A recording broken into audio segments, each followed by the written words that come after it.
Hello my friends, this is FC7, and today I'm going to share my walkthrough of the Beastlord Epic 2.0, the Spiritcaller Totem of the Feral.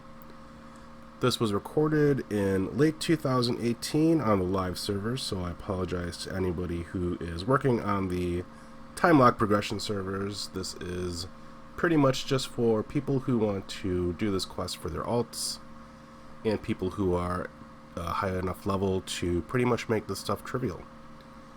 So the quest starts in Shar Vahl with Elder Animist Muada, and according to the write-up I was using, you need to say, "I wish to continue to walk among the elders," but that didn't seem to work. But what did work was when I said, "What do I not know?" So I think the keyword here is "know" to start the quest. So go through the dialogue until you get the unshapen piece of wood, and then you will need to make your way to the plane of air. You'll need to go to the plane of air, JaggedPine Forest, and the Grimling Forest, but we will start in the plane of air, and we will need to get an item, so that should be coming up here soon. After we go through the text, we will need a Fierce Spirit Clay, which drops from the Spirit Frenzied Phoenix. So it's in the area where these phoenixes spawn in the Plane of Air. Also called the Kingdom of Wind. You can get there through the Plane of Tranquility. And in this huge bunch of phoenixes, the item dropped from the named, so I don't think it showed up on the screen too well. I am using a couple of different characters, my mage and my druid, to help me with this quest, so you will see them occasionally during this video. A mage is very helpful. Now that we got the drop we need to go to JaggedPine Forest and seek out Rashara Wrualla. And we need to loot an item. That would be the Scalding Blood from the Dismal Darkpaw Mystic. And I'll show you his location. First you have to talk to Rashara.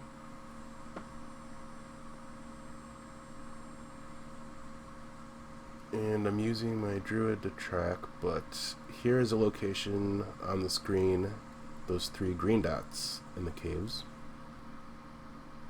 So this guy is pretty easy to defeat. And just finish him off here.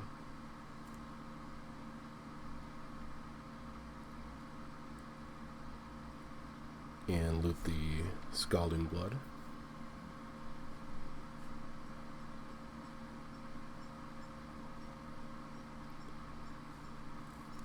So we'll just take care of him and move on to the Grimling Forest after this.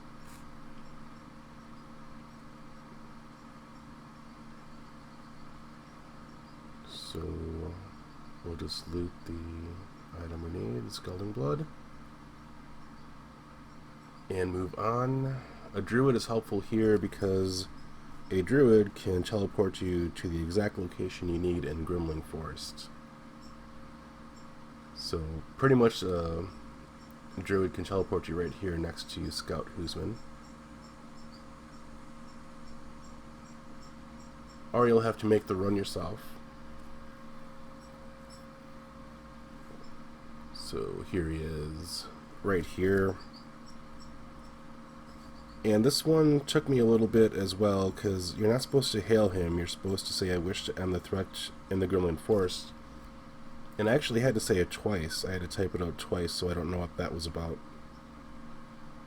But he also has a different quest, so make sure you don't get that one by mistake. Make sure you see where he says, "Good luck to you, my friend." And at this point, once you make sure that you have the quest, a Gremlin Colonel and a Gremlin General will spawn in the forest. And I'll show you exactly where I found the general. I needed to use my druid for this one. So I needed to use my druid for tracking purposes. because druids and rangers and bards can use tracking, so that makes this a lot easier. So I will just show you where I found the general.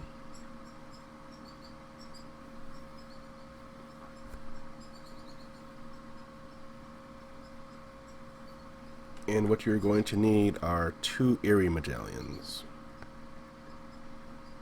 And they drop from the Colonel and the General. Don't make the mistake I did and just loot 1, because you will need 2.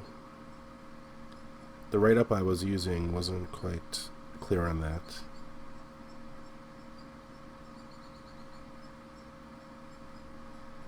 So I imagine this would take forever if you did not have a tracker.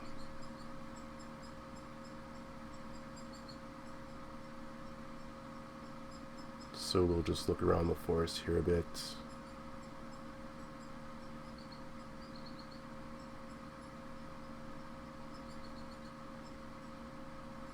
It would be nice if Beastlords got tracking.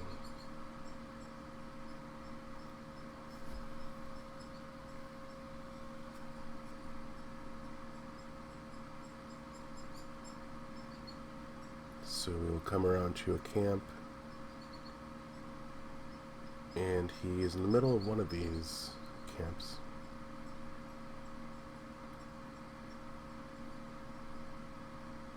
Oh, right there. So the general,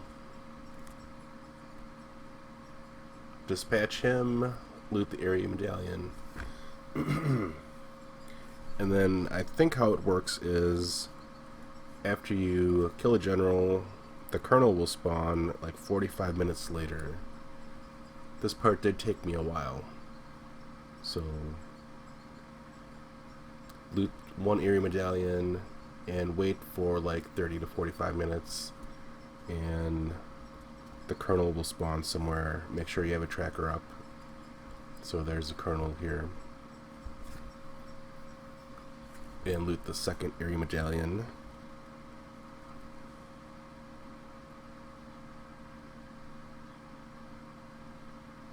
Now you have to return to Elder Animist Muada in Vahl. And you have to say make the totem,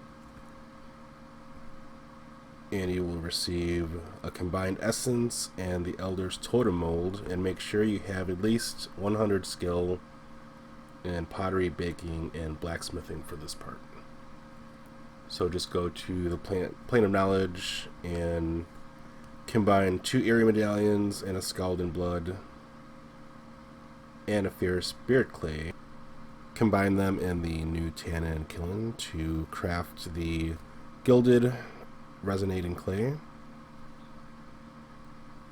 Now you have to combine 1 Gilded Resonating Clay and a peculiar unshapen piece of wood, plus the combined essence and a spirit or oven to craft the malleable glowing totem. So we'll do that here.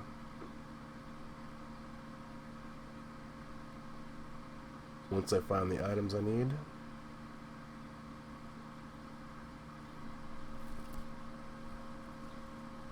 you'll need a 100 bacon skill to do that combine.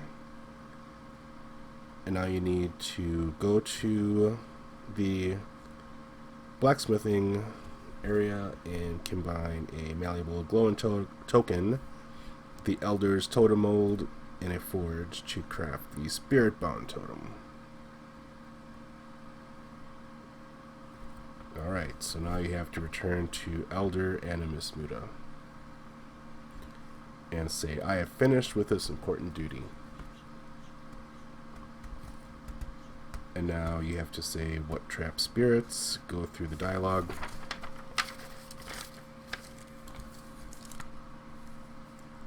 And after that, you're on to Noble's Causeway.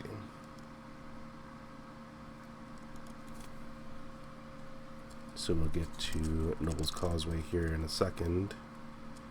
You'll need to find an NPC named Jilaa Oogblat. And I'll show you the location. This is zoning in from Wall of Slaughter.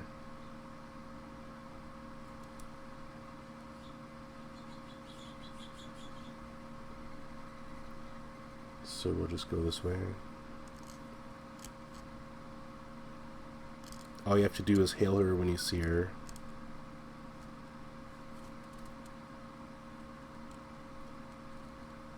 And close by, there will be a Bazu Terror and 4 Bazu Crushers that will spawn. And I'll show you the location of those. You'll need to loot the Feral Dust and the Wand, a Discordant Animist Wand. Because after you kill those, a tiny version of the Discordant Dark Animist spawns in the middle of the corpse and instantly aggroes the raid. Or in this case, the group that you have, or the couple alts that you have. So we're coming up on Jilaa. And I'll just have my mage COH my Beastlord. There's a spot where you need to be. So once you hail, the mobs will spawn close by, and my druid will just track where those are. It's really close. Right around the corner.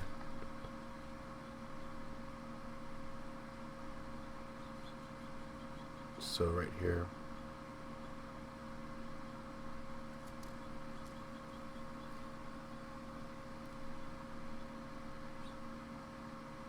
Now I'll just have my mage come over here and call of Hero the Beastlord, and we'll take care of these guys.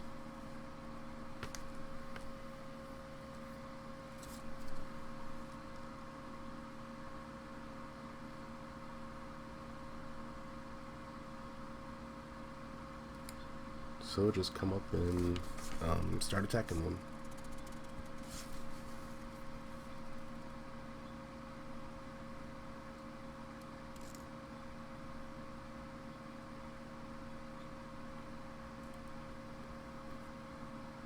And all 3 of my characters that I'm using here are level 110, so there should be no need for raid specifics as far as tactics and spells that are cast.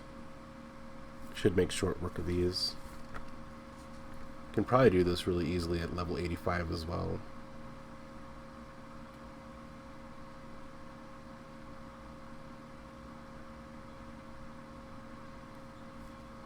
So now, out of this part, you need to loot the wand and the dust. And maybe I should have edited it a little better here. Normally I don't show too much of the fights in my videos, because they're so trivial.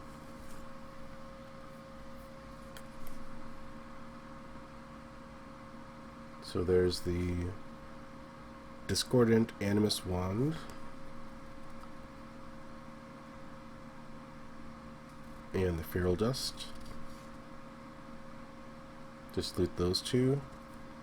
Now you have to bring the wand back to Jilaa. This part I kind of messed up on because I thought you had to go back to the Animist, but no, just go back to her and turn it in.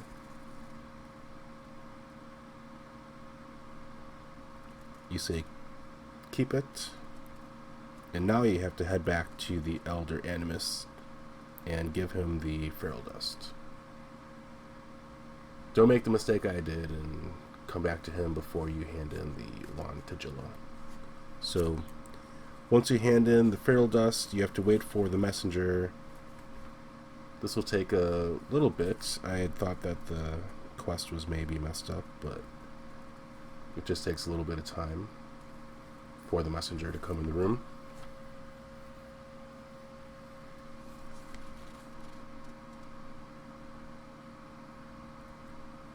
So then you say, I agree to take on this charge.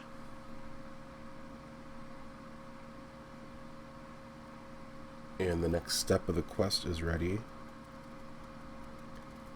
You need to go back to Jilaa and hand her the blended elixir of fortitude, which you should have gotten.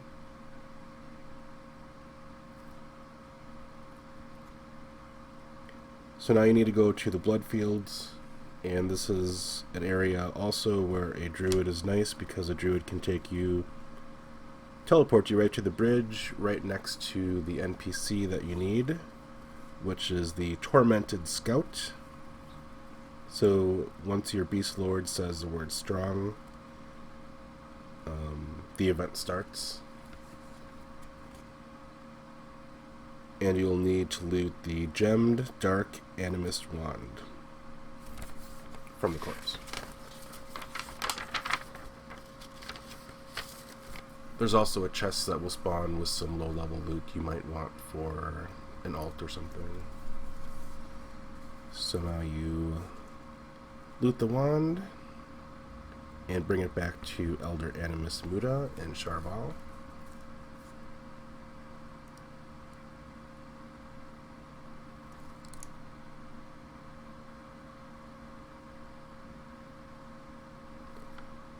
And now you will move on to the next part.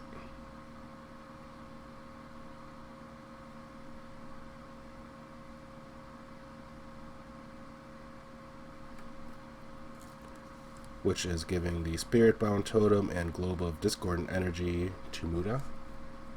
That requires going into Anguish and looting an orb, but if you're doing this quest, I'm pretty sure you know that you need to loot the Orb of Discordant Energy from Anguish, which I actually have a video on how to solo that if you're a Necromancer, but at this point in the game, I'm pretty sure any class can solo Anguish. Make sure you have 6 people and go to Anguish, click on the door, and any one of the raid events after the first one will drop the Globe of Discordant Energy. So now we're on to Hollowshade Moor, and we need to find Alladnu, Araihse, and I'm going to show you exactly where she is, right here. And the quest is pretty much done at this point. Just make sure to hand her the sealed letter and the Savage Lord's totem. The sealed letter you got from Muada. And at this point, she'll take you on a walk, and this last part of the quest takes like 45 minutes. It's really strange, but it's really cool because I've never seen an epic end like this before. So you follow her, and she sits and meditates, and then like 3 or 4 animals will spawn. And I really edited this down. So first you have the bear, and then you have like 3 other animals that will spawn.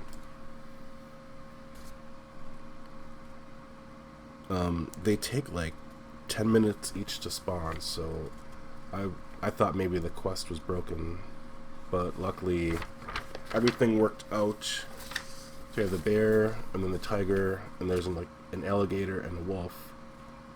And after the wolf spawns, the Epic 2.0 will just appear on your cursor. So this is just a waiting game at this point.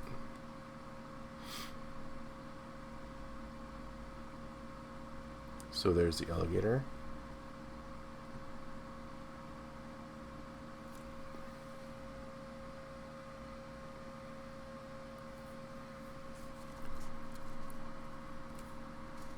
And now the wolf will spawn in a bit. And this really is a unique ending to this epic quest. I thought it was really amazing. I wish I had seen this and experienced this back when it was current content, because it's just really neat compared to my mains epic that I had to sit through. It was nothing like this. This is really neat. The only bad thing about this part is it's so time consuming. So eventually the epic pops up on your cursor, and the Epic 2.0 quest is completed, and you get an achievement, of course, and 10 alternate advancement points. So that should just about do it for this quest. Overall, it was a pretty fun one. Any questions or comments, leave them below. So that should do it for this video. Thank you everybody for watching. Hopefully I covered everything. Have a great time.